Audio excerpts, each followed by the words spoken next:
Hi hello friends, എല്ലാ കൂട്ടുകാർക്കും പുതിയൊരു റിവ്യൂയിലേക്ക് സ്വാഗതം. അപ്പൊ നമ്മൾ എല്ലാവരും കാത്തിരിന്റെ ഭാഗമാണ് ഇനി ഈ ആഴ്ച വരാൻ പോണേട്ടോ. അങ്ങനെ ജെറി ആണെങ്കിൽ, അതായത് ഗംഗപ്രസാദ് ആണെങ്കിൽ ഒരു കൂസലും ഇല്ലാതെ കിരണിനെ കാണാൻ വേണ്ടി കിരണിന്റെ വീട്ടിലേക്ക് വരുവാണ്. ആ സമയത്ത് ഗംഗപ്രസാദ് എത്തുന്ന മുമ്പ് തന്നെ നമ്മുടെ കാർത്തിക കിരണിനെ കാണാൻ വേണ്ടി വീട്ടിലേക്ക് വരുന്നുണ്ട് കേട്ടോ.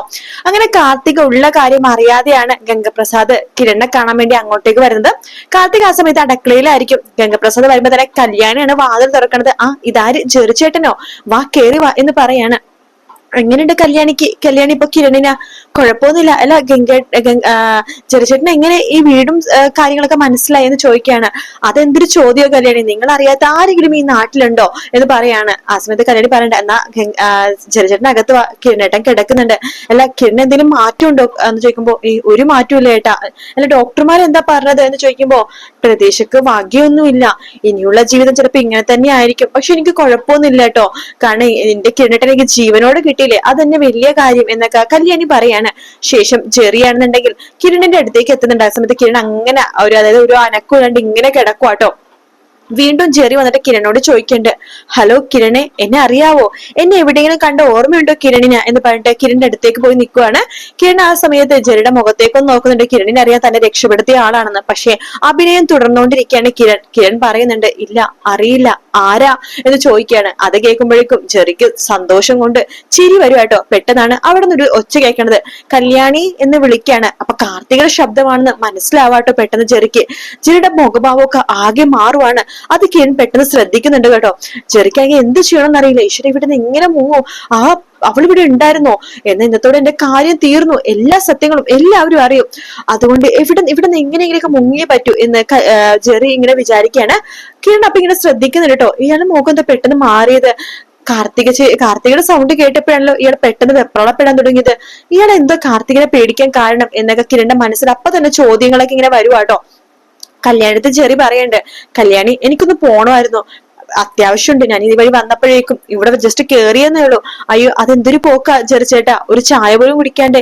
ഞാൻ പെട്ടെന്ന് ഒരു ദിവസം വരാന്നേ, പെട്ടെന്ന് പോട്ടെ, അതെ പെട്ടെന്നൊരു മീറ്റിംഗ് ഉണ്ട്, മീറ്റിംഗ് തുടങ്ങി, എനിക്ക് പെട്ടെന്ന് പോകണം എന്ന് പറഞ്ഞിട്ട് അവിടുന്ന് ഓടിച്ചാടി ജെറി പോകുവാട്ടോ.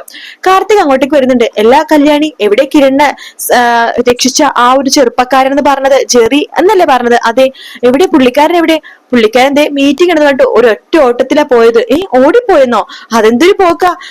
എന്ന് എവിടെ പോണ വഴിക്ക് കൂടെ കേറിയതാണെന്നാ പറയണത്. സാരില്ല എന്ന് പറയാണ്. അപ്പൊ കിരൺ പെട്ടെന്ന് നടന്ന് എഴുന്നേക്കുന്നുണ്ട്. പറയുന്നുണ്ട്, ജെറി പോയോ എന്ന് ചോദിക്കുകയാണ്. അപ്പൊ കല്യാണി പറഞ്ഞിട്ട് പോയി കിരണേട്ടാന്ന് പറയാണ്. അല്ല അയാൾ എന്താ പെട്ടെന്ന് ഓടിപ്പോയത്? അയാൾ എന്തൊക്കെയോ മറയ്ക്കുന്ന പോലെ എനിക്ക് തോന്നുന്നുണ്ട് കല്യാണി എന്ന് കിരൺ പറയാണ്. കല്യാണി പറയുന്നുണ്ട്, കിരണേട്ടൻ പറഞ്ഞപ്പോ എനിക്കൊരു സംശയം തോന്നി, കാർത്തിക് ചില സൗണ്ട് കേട്ടപ്പോഴാണ് അയാൾ ഓടിപ്പോയത്. എന്റെ സൗണ്ട് കേട്ടപ്പോഴോ? അപ്പൊ എനിക്ക് പരിചയമുള്ള ആരെങ്കിലും ആയിരിക്കും അത്, ഇനി വല്ല ഗുണ്ടയായിരിക്കോ അറിയില്ല. എന്തായാലും ഇനി അടുത്ത പ്രാവശ്യം വരുമ്പോ നോക്കാം, ഏതായാലും വരാതിരിക്കില്ലായിരിക്കും, നമുക്ക് നോക്കാം എന്നൊക്കെ പറയാണ്. കിരണും കല്യാണിക്കും പക്ഷെ അപ്പോഴും മനസ്സിലാവുന്നില്ല കേട്ടോ ഇത് ഗംഗപ്രസാദ് ആണെന്നുള്ള കാര്യം. അതേസമയം നമ്മുടെ സരിയും ഷാരിയും പറയുന്നുണ്ട് പരസ്പരം, അമ്മേ നമുക്ക് ആ കിരണിനെ കാണാൻ വേണ്ടി അപ്പുറത്തൊന്ന് പോയാലോ? വേണ്ട മോളെ പോകണ്ട, ആ ചന്ദ്രസേനൊരു രൂപ എങ്ങാനും അവിടെ ഉണ്ടെന്നുണ്ടെങ്കിൽ പിന്നെ തീർന്നു, അതുകൊണ്ട് പോവണ്ട എന്ന് പറയാണ്. വേണ്ട അമ്മ, പോണോ അമ്മേ, ആ കിരൺ അങ്ങനെ കിടക്കുന്നത് നമ്മളും കണ്ടിട്ടില്ല, ആ വിക്രവും പ്രകാശനൊക്കെ പോയി കണ്ടു, നമുക്കും കൂടി പോയി ഒന്ന് കാണാമേ, നമുക്ക് സന്തോഷമൊന്നും അഭിനയിക്കണ്ട, സങ്കടത്തോടെ പോയി കാണാം. ഇപ്പൊ അവിടെ ആ രൂപാന്റിയും അതുപോലെ തന്നെ ചന്ദ്രസേനും ഇല്ല, ആ കിരണും കല്യാണിയും അവളുടെ അമ്മയും മാത്രമേ ഉള്ളൂ. ഇപ്പൊ തന്നെ പറ്റിയ അവസരം, നമുക്കൊന്ന് പോയിട്ട് വരാം എന്ന് പറയാണ്. അങ്ങനെ മനുവിനെ വിളിക്കണ്ട, മനുവേട്ട നമുക്കൊന്ന് പോയാലോ? ഞാൻ വരുന്നില്ല, ഞാൻ കുലിനെ നോക്കിക്കൊണ്ട് ഇവിടെ ഇരുന്നോളാം, നിങ്ങൾ പോയിക്കോ എന്ന് പറയാണ്. അങ്ങനെ സരിയും ഷാരിയും കൂടി അങ്ങോട്ട് അപ്പുറത്തേക്ക് പോകുവാട്ടോ. ആ സമയത്ത് കിരണിന്റെ വാതിൽ മുട്ടുമ്പോഴേക്കും കല്യാണിയാണ് വാതിൽ തുറക്കുന്നത്. നിങ്ങളായിരുന്നോ, എന്താ വന്നത്? അല്ല കിരൺ ഇങ്ങനത്തെ ഒരു അവസ്ഥയിലായത്, സങ്കടമുണ്ട് മോളെ, എന്തൊക്കെ പറഞ്ഞു, കിരൺ ഞങ്ങളുടെ ശത്രു ആണെങ്കിൽ ശത്രുക്കൾക്ക് ഇങ്ങനത്തെ ഒരു അവസ്ഥ വരുമ്പോഴേക്കും വല്ലാതൊരു വിഷമം തോന്നണോ? ശത്രുക്കൾക്ക് ഇങ്ങനെ വന്നാല് നിങ്ങൾ സന്തോഷിക്കാണല്ലോ ചെയ്യാറ്, ഇതിനെ പിന്നിൽ ആരാന്നൊക്കെ ഞങ്ങക്ക് നന്നായിട്ട് അറിയാം. അല്ല കിരണൊന്ന് കണ്ടിട്ട് പോയിക്കോട്ടെ. വന്ന് കണ്ടോ, എന്തായാലും വന്നതല്ലേ, വന്ന് കണ്ടിട്ട് പോയിക്കോ എന്ന് പറയണം. അപ്പോഴേക്കും കിരൺ പിന്നെ അങ്ങനെ തന്നെ കിടക്കുവാട്ടോ. സരിയും ഷാരി അകത്ത് കയറുന്നുണ്ട്. അയ്യോ അമ്മയെ നോക്കിക്ക്, കിരണിന്റെ കിടപ്പ് കണ്ടില്ലേ, എങ്ങനെ ചാടി ഓടി നടന്ന കിരണ ഇങ്ങനെ കിടക്കണത്, വല്ലാത്ത സങ്കടം തോന്നുന്നു അമ്മ എനിക്കത് പറഞ്ഞിട്ട് സരിയോ പതുക്കെ ഇങ്ങനെ ചിരിക്കാട്ടോ ഷാരി നോക്കിട്ട്. ഷാരി പറയണ്ട, അതെ അതെ, എന്നാലും ഇങ്ങനത്തെ ഒരു അവസ്ഥ കിരണിന് വന്നല്ലോ എന്നൊക്കെ പറഞ്ഞിട്ട് അവരിങ്ങനെ വിഷമം അഭിനയിക്കുകയാണ്. അത് കാണുമ്പോഴേക്കും കിരണ്ണും കല്യാണിക്ക് ചിരി വരുന്നുണ്ട് കേട്ടോ. കല്യാണി പറഞ്ഞിട്ട്, കണ്ടല്ലോ, ഇനി നിങ്ങൾ പോവാൻ നോക്ക്. അതെന്തൊരു പറച്ചില്ല കല്യാണി, കിരൺ എന്തൊക്കെ പറയാലും ഞങ്ങളുടെ കുട്ടിയല്ലേ, ഞങ്ങൾക്ക് കാണാൻ ആഗ്രഹമൊക്കെ ഉണ്ടാവില്ലേ, സാരില്ലേ കിരണെ, പെട്ടെന്ന് തന്നെ ശരിയാവോട്ടോ എന്നൊക്കെ പറഞ്ഞിട്ട് സരിയും ഷാരിയും കൂടി അവിടെ നിന്ന് അങ്ങോട്ട് പോവാട്ടോ. അവര് പോയിക്കുമ്പോഴേ കല്യാണി പറയണ്ട്, ഹോ സങ്കടം അഭിനയിച്ച് വന്നിരിക്കുക, രണ്ടും കൂടിയിട്ട് സന്തോഷിക്കായിരിക്കും ഉള്ളിൽ. അവർ സന്തോഷിക്കട്ടെ കല്യാണി, അവരുടെ ഈ സന്തോഷമൊക്കെ എത്ര നാളുണ്ടെന്നാ. അവരുടെ മുമ്പിൽ വലിയ വലിയ ദുരന്തങ്ങളൊക്കെ ഇരിക്കുകയല്ലേ. എന്തായാലും ഞങ്ങളുടെ ശത്രുക്കൾക്കൊക്കെ ഇപ്പൊ സന്തോഷമായി കാണും. അതെ, പിന്നെ അമ്മമ്മ നല്ലൊരു പണി കൊടുക്കാൻ പോണെന്ന് പറഞ്ഞിട്ടുണ്ടായിരുന്നു പ്രകാശിനും വിക്രത്തിനും. അമ്മമ്മ അടുത്ത് അങ്ങനെ ചെയ്യലെന്ന് പറയട്ടോ. അമ്മയാണെന്ന് പോലും നോക്കില്ല. പ്രകാശൻ ചിലപ്പോ നമ്മുടെ കൂടെ നിക്കണത് കൊണ്ട് തന്നെ ഭയങ്കര ദേഷ്യമുണ്ട് അമ്മയടുത്ത്. അതുകൊണ്ട് അമ്മമ്മയടുത്ത് പറ, ഒന്നും ചെയ്യണ്ടെന്ന് പറ. ഞാൻ പറഞ്ഞു, പക്ഷേ കിരണേട്ടൻ ഇങ്ങനെ കിടത്തിയത് കൊണ്ട് ഇനി എന്നെ ഇങ്ങനെ കിടത്തുന്നൊക്കെ ഒരു പേടിയുണ്ട് അമ്മമ്മക്ക്. അമ്മക്ക് ഇനിയുള്ള നാള് വളരെ കുറച്ചു നാളല്ലേ ഉള്ളൂ. ആ ഒരു കാലഘട്ടം ഞങ്ങൾക്ക് ഹെൽപ്ഫുൾ ആവണം, അത് ഞങ്ങളെ സഹായിക്കുന്ന എന്തെങ്കിലുമൊക്കെ കാര്യം ചെയ്യണമെന്ന് അമ്മമ്മയുടെ ആഗ്രഹം. വേണ്ട കല്യാണി, എനിക്കത് വളരെ പേടി തോന്നുന്നുണ്ട് നിന്റെ അമ്മമ്മയുടെ കാര്യത്തില്. അമ്മമ്മ എന്തെങ്കിലുമൊക്കെ അവിവേകം കാണിക്കുന്ന ഒരു തോന്നലുണ്ട്. അമ്മമ്മയുടെ അടുത്ത് പറ, ഒന്നും ചെയ്യണ്ട.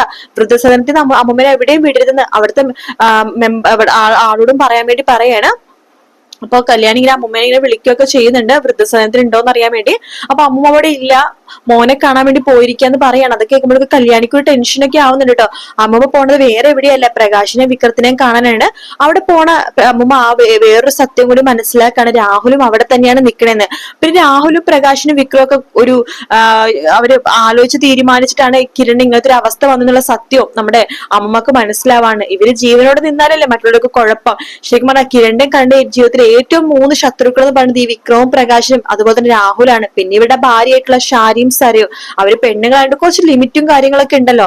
അതുകൊണ്ട് ഇവര് 3 പേരും ഇല്ലാതായിക്കന്നെ, ഒറ്റയടിക്ക് ഇല്ലാതായിക്കന്നെ കിരണിനും കല്യാണിക്കും ഞാൻ ഇപ്പൊ സ്നേഹിക്കുന്ന എല്ലാവർക്കും സുഖവും ആയിട്ട് ജീവിക്കാൻ പറ്റും. അതുകൊണ്ട് ഇവരെ 3 പേരും ഒരുമിച്ച് ഇല്ലാതാക്കണം.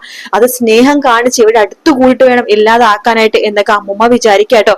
അങ്ങനെ അമ്മൂമ്മ പ്രകാശിന്റെ അടുത്തേക്ക് വരുന്നുണ്ട്. മോനെ, എനിക്ക് നിന്നെ കാണാതെ ഇരിക്കാൻ പറ്റുന്നില്ല എന്നൊക്കെ പറയണം.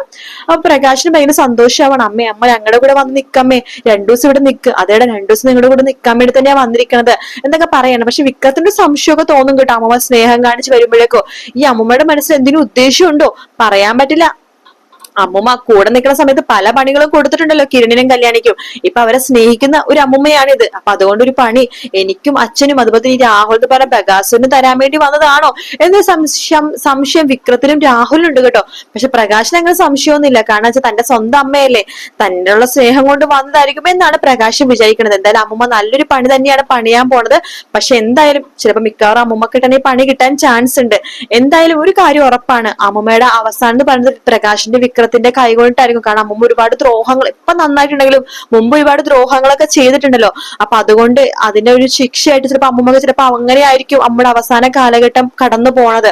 എന്തായാലും അടുത്ത ആഴ്ച ഒരുപാട് നല്ല നല്ല ഭാഗങ്ങൾ വരാനിരിക്കുന്നേ ഉള്ളൂ കേട്ടോ. വീഡിയോ ഇഷ്ടപ്പെടുകയാണെങ്കിൽ ലൈക്ക് ചെയ്യാനും സബ്സ്ക്രൈബ് ചെയ്യാനും കമന്റ് ചെയ്യാനും മറക്കല്ലേ.